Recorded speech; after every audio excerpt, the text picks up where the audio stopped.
Nokwenza amavidiyo la ngiwenza ngibalula izinto ezenziwa uKhuzani ezingavezwa emphakathini okungakhulunywa ngazo. Ezinye izezinto lezi engathintwa sidalo ezenziwa uKhuzani. Uma ungangena lapha ko-Facebook ubheka ama-page, especially ama-page athanda ukukhuluma ngoKhuzani, uzothola ukuthi information le umuntu akhuluma ngayo njengamanje abakaze beyithinte not even once. Selabo sanibheka into futhi TV la lapha nje sibheka futhi umsebenzi kaKhuzani once again i-album yakhe silokhu yaphuma iviki neviki ukuthi biyenza ama-streams amangaki. Njengoba sibheka nje lapho ukuthi week number 1 album yaKhuzani yahlala number 2 uma kuphela iviki lokuqala njenge-album estreama kakhulu eyastreama kakhulu kwaba kamzukulu yathola 4.4 million ekakhulu bayalandela emuva ukuthi ithole 3.6 million ngeviki nje eli-1 iphumile. And futhi yathi mayiqala ngo-day number 1 yahlala phezulu lapha kuma-charts ngokwama-album i-South Africa yonke. Yizo izinto ezingabalelwa sidalo engakhulunywa engathintwa. Uthole ukuthi mhlawumbe abanye bathanda kaKhuzani abamthanda kakhulu abakurealize lokho ukuthi kunezinto ezilokhu zisetshenziswa zilokhu zirepeatwa neziqaleni izikholwa nanokuthi-ke maybe mhlawumbe ziyiqiniso kanti akulona iqiniso. La kuma-record enziwe uKhuzani akekho oke wawenza before. Nabakhiphile before uKhuzani kulonyaka nabakhiphe after abawenzanga. If leyo record yenziwe umunye umuntu uKhuzani unumber 2, okusho ukuthi lowo muntu la abasuke bemcompetition naKhuzani bethi ubanga naye leyo nto lena akayenzanga, kodwa ngoba nina mhlawumbe nisuke ningacabanganga nafika deep kulo nto le anikurealize lokho. La i-album yaKhuzani yathola 3.6 million. Umuphi umuntu ohlala eqhathaniswa noKhuzani la kuthiwa uyamehlula mhlula ngengoma ngokustreamwa nayo yonke into? Uphi lo muntu loyo? Akekho. Iyona nto ekumele ni-celebrate-ke leyo, ningayikhohlwa niyibeke phambili ngaso sonke isikhathi.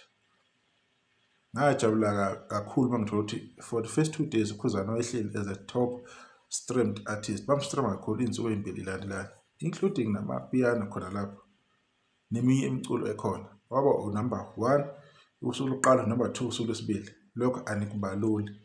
Why nina enithanda uKhuzani eniyifelayo ngaye eningezwa lutho ngaye ningakhuluma into lokhu beyiphindaphinda? Kunalokho nizofocus ey'ntweni njengama-monthly listeners. Leyo nto leyo from 2023 uyophela kuze kube manje isikhulunywa kakhulu. Ayiprovi next. As much as bezama abantu kunenza ukuthi nibone lendlela abasho ngayo, but it proves nothing. uKhuzani ureache 613k wama-monthly listeners. Okuyi-record for yena lokho uKhuzani. uKhuzani akanayo ingoma le ezomtrend. Unezingoma zikamaskandi uKhuzani. Leyo nto le asazi ukuthi siyikhulume kangaka. Njengoba nje kwenziwa amavidiyo, ayikho ividiyo ekenziwa ngezinye iy'ngoma lezi kuthiwa yidumile except uKhuzani. uKhuzani-ke ufitha lapho, ungena lapho-ke. Angithi bathi bona ingoma yomvumiso ayinabo ama-monthly listeners amaningi. Pho why zicula emakhaya? Why zicula emshadweni uma kunecwecwe uma kuhlangana iy'nsizwa? Why kuculwa zona? Asazi. Asihluleni-ke lapho ku-week number 1. Uma sithi siya ku-week number 2 yaphinda i-album yaKhuzani yabuya ngo-1.3 million ngeviki lesibili. Kodwa-ke i-album yabeke isiya ku-number 5 ngokuthi ke istrenywe kakhulu. Yabe isihlala ku-number 5 nge-week number 2. Understand lento leyo. Okusho ukuthi walo mculo lo olokhu ukhulunywa ugxekwa kukhulunywa ngama-monthly listeners, but nazi iy'namba. Why singasiboni lezi namba kulawo ma-page amakhulu? Why singasiboni ko-TikTok? Why kungakhulunywa ngayo? Uma bethi mhlawumbe uKhuzani naye uyahluleka ingoma injani, nazi iy'namba. Numbers don't lie. Yiyo Spotify okukhuliswe kakhulu kaGoqa kukhulunywa ngawo ukuliswa abantu bakaGoqa. Nazi iy'namba. Ayiphikiswa muntu. Iyiphi enye i-album eriche lezi namba? Waphinde futhi uKhuzani wahlala number 2 kubantu abastrenywe kakhulu because umzukulu iviki lesibili ncanti wathola 2 something million. Ubani omunye walandela? Kubona bonke enhlathi uKhuzani bamhlula ingoma abaveleli kuleyo nto leyo. Asazi. Uma uthi uyaqhubeka futhi uya ku-week number 3 from 15 days to 21 yashaya 922,000 eviki lesithathu. ngehla aba number 7 album evini lesithathu isase top 10 album. I-album iyadayisa, i-album ibalekile and i-album iyohleli kuyinto ebalekile kubantu. Abantu bayawadinga ama-single, bayawadinga ama-EP, more especially bayawadinga ama-album. Ungafila ngathi awuyidingi until iziphuma album uyilalele uzwe ukuthi yo this album is very very wonderful. Imnandi iyalaleleka. Ngeviki lesithathu uyabona ama-streams athola kakhudlwana. Yizo izinto lezi ma-Blue Nation enithanda ukukhuzana ngenhliziyo yini yonke nikufeze nikuphawule kakhulu. I-7 days le eyathola ukukhuzana ngale 922,000. Mawuthi yaya ku-week number 4 yehla kancane i-album kakhuzana. Yehla nje kancane isuka ku-922 futhi ayihlanga kancane yakhuphuka yaya ku-983,000.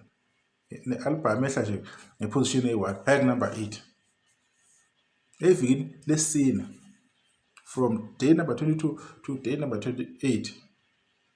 So ikuphi lapho ukhuzana ahluleka khona, ikuphi lapho ukhuzana angekho khona, imuphi no-Spotify ukhuzana kuthiwa uyamhlula ini leyo ehlala ibalula. Hle sibona ama-list laphana abantu abanama-monthly listeners. Lawo monthly listeners nakhona ingoma eyodwa sobe trend kulowo muntu loyo abasuke besayiphusha abantu lesikhathi leso iyona emfakela lawo monthly listeners. Nibona ke bebangakangaka bekhuluma yini lapha kuma-monthly listeners cause waqala kuya ngengoma kwakhona ngama-record wafika washaya ukhuzana washaya uma sewashaya kuyabheka kade yini enye sizokhuluma no asihlali kuma-monthly listeners sekusherwa ke leyo list leyo over and over again. Awuzange uyibone i-monthly audience wa-YouTube ngoba yini khona umuntu ongekho lapha ongaveli. So we have to understand ukuthi na i-game idlala kanjani. So mina ngeke nginifihlele yingakho umunye umuntu mangikhuluma nje abona ngathi hayi thatha iside should khona athi ekhaya. Ngisuke ngikhuluma into abakhuluma ngayo ku-YouTube not na ku-YouTube, ku-Facebook each and every day. Izinto abayikhuluma ku-TikTok kuma-comment abantu abafaka ama-video. Mawuthi uyabuya la evikini lesingaki lesi-5 week number 5 la futhi ke from day number 29 ke bese kuhlangana inyanga ke it means 35 days manje masuhlanganisa zonke izinsuku. Kodwa eviki lesi-5 yakwazi le album ihlanganisa imiliyoni ngaphezulu nano-10,000 evikini lesi-5. I-album yasuka ku-number 8 yahlala ku-number 1 week number 5. I-album isesekuyi-top 10. Yikuphi enikufunayo ukuthi ukhuzana akwenze? Nifuna abe nama-monthly listeners amaningi? Ayikho ingoma enemiliyoni kukhuzana nje manje lezi eziphumile isabheke kule miliyoni. Lowo monthly listeners azophumaphi uma ama-stream ehamba ngale ndlela? Angithi ahamba slowly but surely is the way abantu ba-stream akhona azobe seyivelaphi nge-magic. I-album le zonke iy'ngoma ziwu-20 zonke abantu bayidlala. So kwesikhathi mina ngi-understand ukuthi i-argument iba kuphi. Akukho bafethu okukushoda ukhuzana akwenzile. Maybe before kunezinto ey'ncanyana ezazenzeka but last year angidlali ney'ngane Nhlanhla iza nebhadi. Those album were amazing, were marvelous, and they are still marvelous until this day.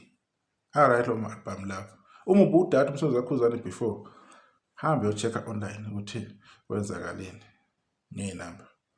Even i-album edlulile inayo i-gold status. Lena isele nje nge-6.8 million ukuthi ihlanganise i-gold status ngakapheli 2 months. Phela ukhuzana akaculi umculo lo onama-colors. Akaculeli ukuthi umculo wakhe ufithe kubanye abantu. Ucula omaskandi lokho sizohlala sikubalula. Ucula omaskandi bona labantu abawubalekelayo abanye ayicula lokho abakuthandayo. So even noma kunjalo ukhuzana is still doing very well. Izinto ekufuna mina ni-appreciate lezi ngikhuba akwenzayo and kuningi aku-achievile kulo nyaka. Ziningi izinto ayitholile and futhi mawuthi ya-comparison emsebenzini ya-before ukhuzana usakhombisa ukuthi abantu basawudlala umsebenzi wakhe. Akufana last year kwathi nje 30 days yonke into yaphansi. Kwase kunzima ukumotivate abantu ukuthi qhubani nidlale qhubani niphushe. Ama-million lapha ku-YouTube aze avela after 4 months, i-million esi-4 if I'm not mistaken. Wathatha isikhathi. But this time around, imiliyoni yesi-4 izophuma early, nelesi-5 izophuma early, which is very impressive. Ilokho nje ngifuna ukubalula, ngifuna ukuveza ukuthi la asikhombereshi siqhathanise namuntu, kodwa nje iy'nkulumo zibuyela phezulu kwebuya khona. Thothi aziqualify futhi, and thothi futhi uKhuzani bakhotha izinto angahlangani nazo, angekho kuzona, beyeke lezi akuzona uKhuzani. If inzozo zakwamaNhleli sinazo, vezani phela ukuthi i-album yakhe kuyi-top album for the first 2 days, album yakhe string kakhulu for the first 2 days, ihleli ku-number 1. Kuvezeni lokho. Nanokuthi kuse-album yakhe kuphela ehlele kuma-iTunes, last year neya this year. Zonke izinto lezi zivezeni. Bekusewuyena futhi wahlala ku-number 1 lapha as a top artist ku-YouTube. Nomzukulu kwakwenza lokho. Abanye abakakwenzi kuze kube manje kulo nyaka, despite ukuthi be-trend behlale ku-number 1 laphana as ama-chat, be-chat beshawa number 1. Abakahlali. Wayena kubalula lokho because ufavor uKhuzani. Angeke achieve konke uKhuzani. Angeke konke achieve. Khona okunye akakwenza kuzonziwa abanye abantu. Akaculi yena. But if lapha achieve khona uKhuzani yenze kahle, yiyo into okumele ni-appreciate, yiyo into okumele niyivume leyo ukuthi kwenzakalile. But lapha enza khona uKhuzani anifuni ukukhuluma ngakho, nifuna ukukhuluma lezi zinto lezi ezisupport amanye amaqhawe. Okuyinto ngeke siyivumeke la. Engento futhi ke siyamukela nakancane. Yingakho kuba ngathi ngibona umuntu enza amavidiyo kanje, ngoba hleli nogxoba umlando kaKhuzani, hleli nombambathe, nenza ngathi anoboni. Abantu beqhubeka bedlala le album ke eyenza imali online nako YouTube ke igele imali. Ngizoza nenye update ama-streams nama-views ukuhamba kanjani. So lokhu ngizothola nje into ethize ekhulumekayo abantu abazoyilalela. Ilokho nje ngenza ukuthi ngitsalahle.